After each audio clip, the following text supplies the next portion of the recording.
Amigos, bienvenidos una vez más a Bitácora 32, pero ¿qué creen? Ya tenemos de vuelta una persona muy especial en este programa. Fati, qué gusto encontrarte otra vez aquí. Diego, estoy muy emocionada de estar de nueva cuenta en Bitácora 32, Arte, Cultura y Creatividad de Puebla. Pero cuéntanos, Diego, ¿por qué estamos en este maravilloso lugar? Bueno, pues nos encontramos en la primera biblioteca pública de América Latina, la cual está a vísperas de su cumpleaños número 375. Pero ¿qué te parece si dejamos eso en palabras de nuestros invitados y nosotros nos preparamos para comenzar el programa? Comenzamos.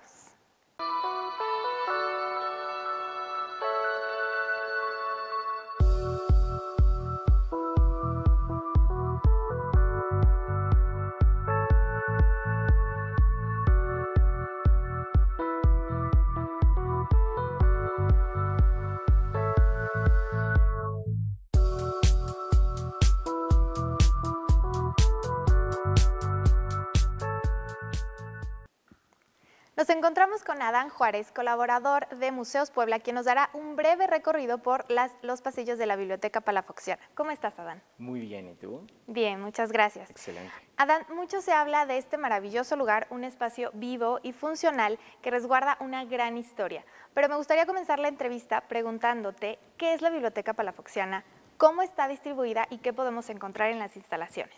Bueno, sin duda hablar de la Biblioteca Palafoxiana es hablar de uno de los símbolos de la cultura, no solamente de Puebla, sino de México y América.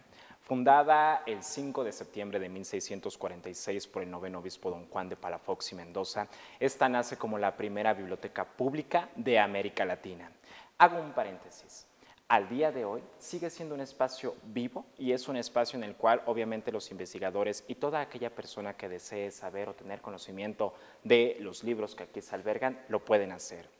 Cierro paréntesis. Dicho lo anterior, pues bueno, la biblioteca se encuentra distribuida en 3 niveles de estantería.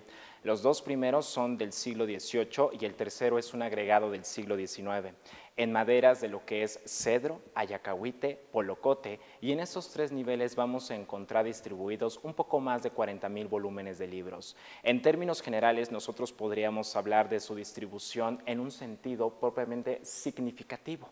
En el primer nivel vamos a encontrar la mayoría en el estudio sobre Dios, en el segundo nivel sobre libros del estudio de la institución, es decir, de la Iglesia, escritos de padres y doctores de la Iglesia Católica, y en el tercer nivel nos vamos a encontrar con libros referentes al estudio del hombre, arquitectura, medicina, filosofía, historia, etcétera.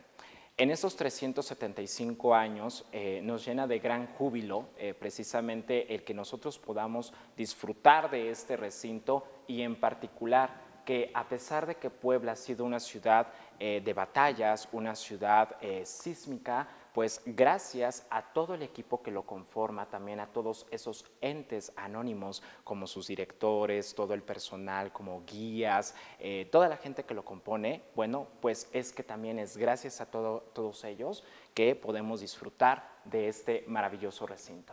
Wow. Oye, para las personas que quieren conseguir un título, ¿cuál es el procedimiento? Actualmente se hace una carta o escrito dirigido a la Dirección General de Museos Puebla, en donde soliciten el título, la materia y deben de justificar cuál es el motivo, si es para una publicación, si es para alguna tesis, y bueno, debe de ser validada o debe de tener un soporte precisamente por una institución académica, por ejemplo, una universidad. Ok, y ya para terminar esta primera parte, sabemos que están realizando una serie de actividades en el marco de los 375 años. ¿De qué se trata? Bueno, pues para ello nuestra directora va a darnos mayor información, ¿te parece? Claro que sí. Hola, ¿cómo están? Muy buenas tardes.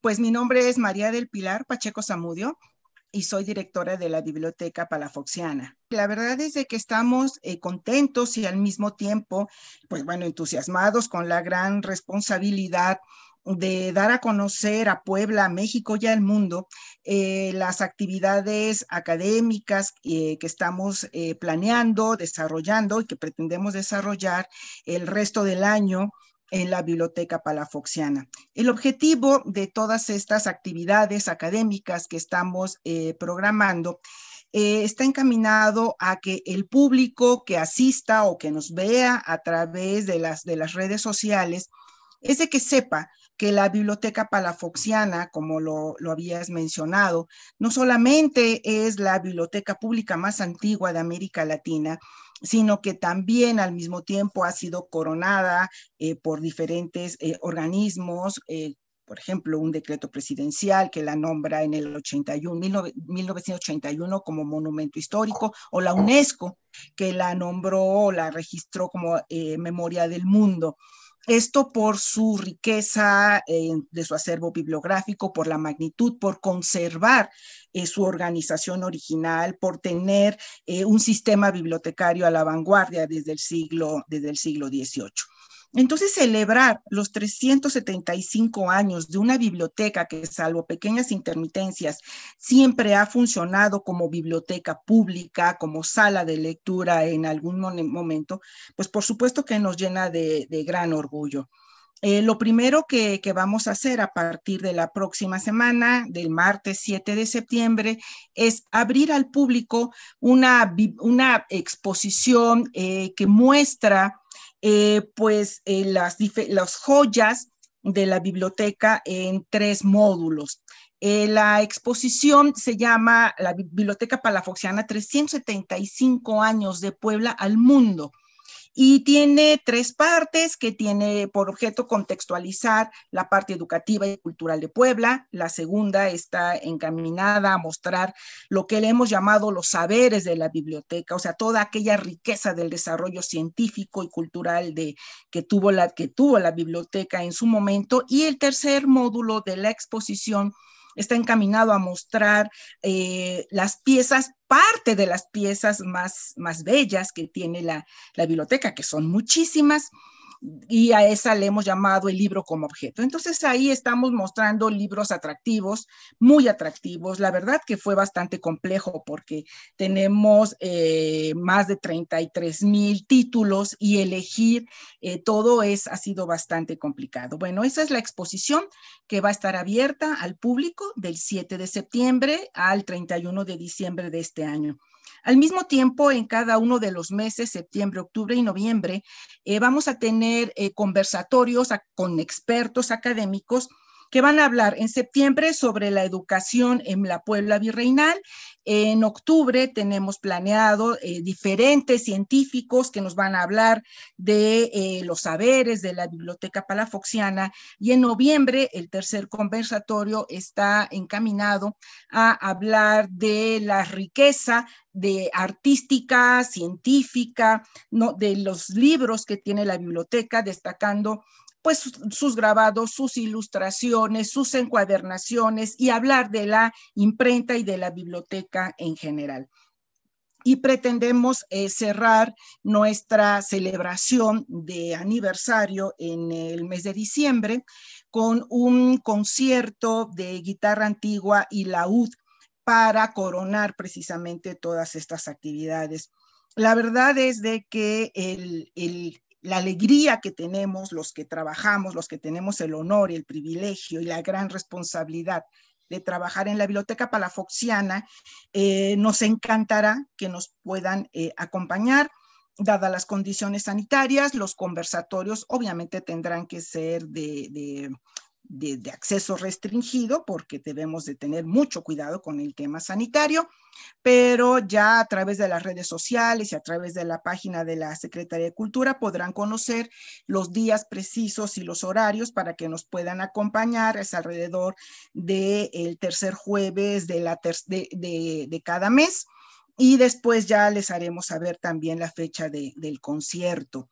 La exposición está abierta en nuestro horario habitual, que es todos los días de martes a domingo a partir de las 10 de la mañana. De martes a jueves cerramos a las 5 de la tarde, y el fin de semana, viernes, sábado y domingo, cerramos a las 6 de la tarde. La verdad es de que nos va a dar muchísimo gusto que nos acompañen, que expresen sus opiniones sobre esto que estamos haciendo para dar a conocer a la Biblioteca Palafoxiana como lo que es una biblioteca histórica, una de las más antiguas del mundo, una de las más bellas del mundo, Puebla, por eso hemos mencionado y titulado nuestra exposición Puebla al mundo, porque los ojos del mundo están sobre la biblioteca palafoxiana y sobre los poblanos, que tenemos la responsabilidad de cuidarla, de difundirla y, por supuesto, de consultarla como biblioteca. Y para conocer más de la riqueza y la historia que resguarda la Biblioteca Palafoxiana, vamos con el siguiente material que preparó Roberto Rodríguez Aguilar, jefe de departamento del MUTEC. ¿Qué tal? Soy Roberto Rodríguez. En esta ocasión nos encontramos en la Biblioteca Palafoxiana y vamos a apreciar dos objetos de los maravillosos que tiene esta biblioteca. En esta ocasión son dos placas en cobre, se realizaron unos grabados calcográficos con dibujos de Jerónimo de Cendejas y de José de Nava.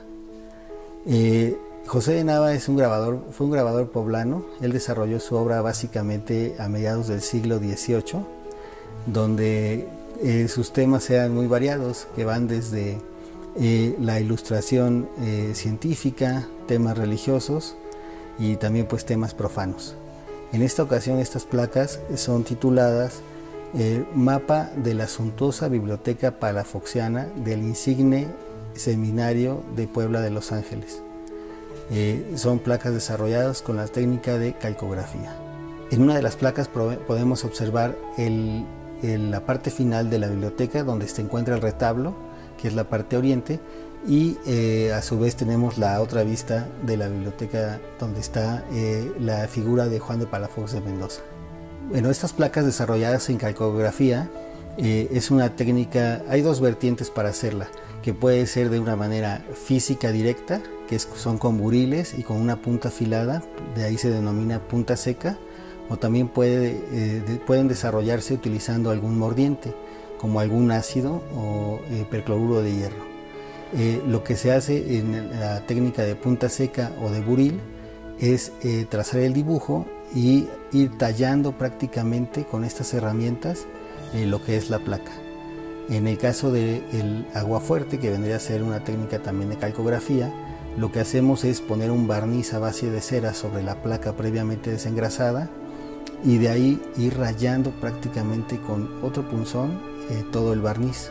Todo el diseño que queda al descubierto va a ser atacado al sumergirlo en una tina con ácido. Hay que darle un tiempo determinado y ya de ahí obtenemos una placa grabada. También hay que resaltar que, bueno, en el siglo XVIII el grabado se hacía, aunque de una manera muy similar a la que lo hacemos ahora, pero hay que contemplar que las herramientas pues antes eran un poco más rudimentarias. Digo, ahora también laminar una placa de cobre en esos años debería de ser un trabajo enorme, a diferencia de como lo es actualmente con la tecnología. También las herramientas han variado de alguna manera en el empleo de ellas, ¿no? O sea, los materiales de ahora una producción industrial, anteriormente tener una producción de esas herramientas de manera artesanal. Para realizar un grabado en calcografía, lo que necesitamos primero, bueno, es nuestra lámina de metal, de ahí la pulimos con lijas, la desengrasamos y de ahí podemos proceder a, si vamos a hacer una punta seca o un buril, a trazar directamente en la placa nuestro diseño. Ya de ahí pues empuñamos el buril o nuestra punta y de ahí vamos a ir haciendo las diferentes incisiones de acuerdo a nuestro diseño. En el caso del aguafuerte tenemos que desengrasar la placa, ponerle el barniz de bola, el barniz graso, y de ahí rayar prácticamente el barniz para descubrir todos los detalles que queremos que aparezcan en la pieza. Posteriormente hay que recubrir la parte de atrás de la placa con algún medio como una pintura que no la ataque el ácido, y de ahí ya sumergimos nuestra placa en dicho ácido durante un tiempo determinado.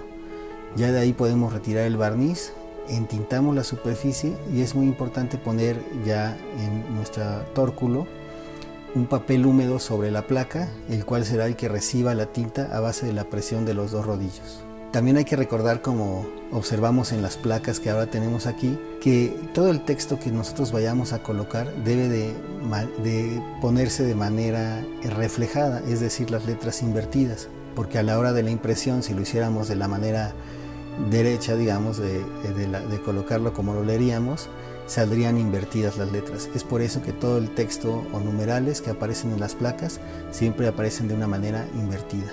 Bueno, les agradezco su atención. Estos son uno de los pequeños tesoros con los que cuenta esta biblioteca palafoxiana y los invitamos a seguir conociendo más de estas maravillosas piezas.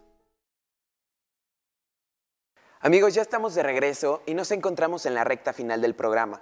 También tenemos la presencia del historiador e investigador Gustavo Mauleón. Mucho gusto, muchas gracias por estar aquí. Mucho gusto, gracias por la invitación. Bueno, usted ha realizado distintas investigaciones en el tema musical. ¿Nos podría platicar sobre ello? Sí, mira, llevo muchos años trabajando, no solo esta biblioteca, sino muchas otras bibliotecas relacionadas con el mundo novohispano. Esta es una gran biblioteca de un gran seminario. Originalmente su fondo de origen fundado en 1604 y después con la gran donación del obispo Palafox de más de 5,000 cuerpos de libros en 1646, pues enriqueció notablemente este acervo que fue creciendo durante muchos años con otros donativos de canónigos, a los que también es importante mencionar, de párrocos y de otros obispos, así como de otro tipo de colecciones. Lo que hemos hecho con respecto a la música parte de la idea de que el propio obispo Palafox, en la época en que estuvo a cargo de esta diócesis, le interesaba mucho a él los estudios, crear un colegio para unos estudios intermedios, como que fue el Colegio de San Pedro, unos estudios intermedios antes de que los seminaristas pasaran al Colegio de San Juan. Y en esos estudios intermedios había algo muy importante por estudiar, que era además digamos una deuda que se tenía con ciertas ordenanzas del Concilio de Trento, donde se decía que era muy importante que los sacerdotes supieran canto llano. Entonces, San Pedro también se instituyó para la enseñanza del canto llano y de ahí en adelante empezaron evidentemente a llegar los tratados de canto llano. El canto llano es lo que conocemos en el mundo hispánico como canto gregoriano. Y el canto gregoriano no es otra cosa que la liturgia cantada. Y con estas nuevas aportaciones a los estudios de los seminarios, tenemos, por ejemplo, el famoso Tratado de Canto Llano de Andrés Lorente, publicado en Alcalá de Henares en 1672, que es un gran parteaguas en la historia de la música, dado que en el mundo hispánico solo contábamos con la teoría de 1613, bueno, la gran recopilación de 1613 de Pietro Cherone, publicada en Nápoles, intitulada El Melopeo y Maestro, y este libro de Andrés Lorente viene de alguna manera a hacer una puesta al día de estos estudios de canto llano, de contrapunto, de arte de composición, etcétera, y la Biblioteca Palafoxiana cuenta con un ejemplar importantísimo de esta gran edición de Andrés Lorente, que además no solo funcionó como un libro para los estudios musicales a nivel del seminario, de los seminarios en ese momento, desde luego San Pedro y San Pablo, sino que además tiene una serie de aportaciones filosóficas. Por ejemplo, la dedicatoria al principio que la dedica a la Virgen María, ahí está toda la teoría que se utilizó para algunos de los sermones musicales de la Octava Maravilla, que son los sermones de la consagración de la Capilla del Rosario, por ejemplo. Entonces hay no solo ideas musicales, conceptos, sino una serie de ideas filosóficas que dan luces a ciertos sermones sobre temas fundamentalmente emblemáticos e incluso iconográficos. Contamos en la Biblioteca Palafoxiana con la famosa Musurgia Universalis, que es un libro publicado en Roma en 1650, por el famoso padre jesuita Athanasius Kircher. Este padre jesuita era un padre alemán afincado en Roma, que además había fundado el gran museo del Colegio Romano, había reunido importantes colecciones, y estos libros, esta Musurgia Universalis, es básicamente sus conceptos de tipo especulativo, sobre los más diversos temas musicales que podamos imaginar. La Biblioteca Palafoxiana afortunadamente cuenta con 2 ejemplares de esta importante y magna obra. Es una de las grandes, digamos, compendios enciclopédicos de la música del siglo XVII, y además es importante porque fue utilizada también por un sacerdote poblano, Alejandro Fabián, y uno de los ejemplares es precisamente el de Alejandro Fabián, un sacerdote poblano de finales del siglo XVII, que además tenía contacto directo con el padre Kircher en Roma. Entonces es un poblano universal que tiene muchos intereses, no solo como sacerdote, sino también como científico. Además, Alejandro Fabián es quien inaugura el primer museo público en Puebla, en la segunda mitad del siglo XVII. En fin, los temas musicales son interesantes. En el siglo XVIII tendremos aquí otra serie de tratados de canto llano utilizados, por ejemplo, por las monjas de la Santísima Trinidad de Puebla, como es el libro de Francisco Marcos y Navas, un importante libro de canto llano. Pero también hay libros no solo de la teoría, sino también de la práctica. Tenemos un antifonario que perteneció a las monjas del convento de la Concepción de Puebla. En fin, los temas musicales no se limitan solo al estudio de seminario o al estudio de la especulativa, sino que van mucho más allá. Por ejemplo, tenemos autores ligados con la música y las matemáticas, como Francisco Vicente Tosca, en la gran recopilación que tiene, o el propio René Descartes, que tiene su tratado de música, que en este caso el ejemplar de la Biblioteca Palafoxiana está encuadernado junto con el famoso tratado de ecuaciones del propio Descartes. En fin, te digo que los saberes musicales no se limitaban a los conocimientos de seminario, sino que van más allá, y en ese campo de trabajo estamos ahorita caminando. Estamos abriéndonos un poco más hacia la investigación documental. Como tú sabes, la Biblioteca Palafoxiana es rica también en documentos manuscritos, no solo los grandes impresos que conocemos, y esos documentos manuscritos, que son miles de minutas y de cartas, muchos vinculados a los obispos poblanos, también nos dan importantes noticias de este tipo de temas, en especial de la vida musical en la Puebla del Virreinato. Gustavo, es fascinante toda la información que nos has compartido y sobre todo muchas personas han de estar maravilladas con todo lo que nos compartiste respecto a la música y además ha de haber mucha más información, ¿no? Aquí. Sí, porque la música, como sabes, formaba parte de las artes liberales desde la teoría medieval de la música, entonces, teoría medieval de las ciencias y de las artes, ¿no? Entonces iba ligada en ocasiones a la geometría, a las matemáticas. Entonces la música no era una facultad en sí misma, sino era un tema amplio que, desde luego, como ya dijimos, tenía mucho que ver para los estudios de seminario, pero tenía mucho que ver para otro tipo de estudios científicos. Pues te agradecemos muchísimo por la información que nos brindaste y continuamos. Diego, ¿qué tal te pareció este programa? La verdad me encantó, sobre todo porque estamos en un lugar con muchísimo conocimiento, pero sobre todo la vibra, ¿no? Bueno, ustedes no lo pueden sentir, pero realmente es un lugar muy tranquilo y que emana mucha paz. Pero pues lamentablemente llegamos al final del programa de hoy y prepárense porque el próximo jueves traemos más de Bitácora 32. Y de la Biblioteca Palafoxiana. Recuerden que tenemos una cita todos los jueves a las 18 horas y la repetición los viernes a las 10:30 horas. Y no se olviden de pasar por el canal de YouTube del Sistema Estatal de Telecomunicaciones. Yo soy Fátima Rivera. Yo soy Diego Cruz. Hasta la próxima.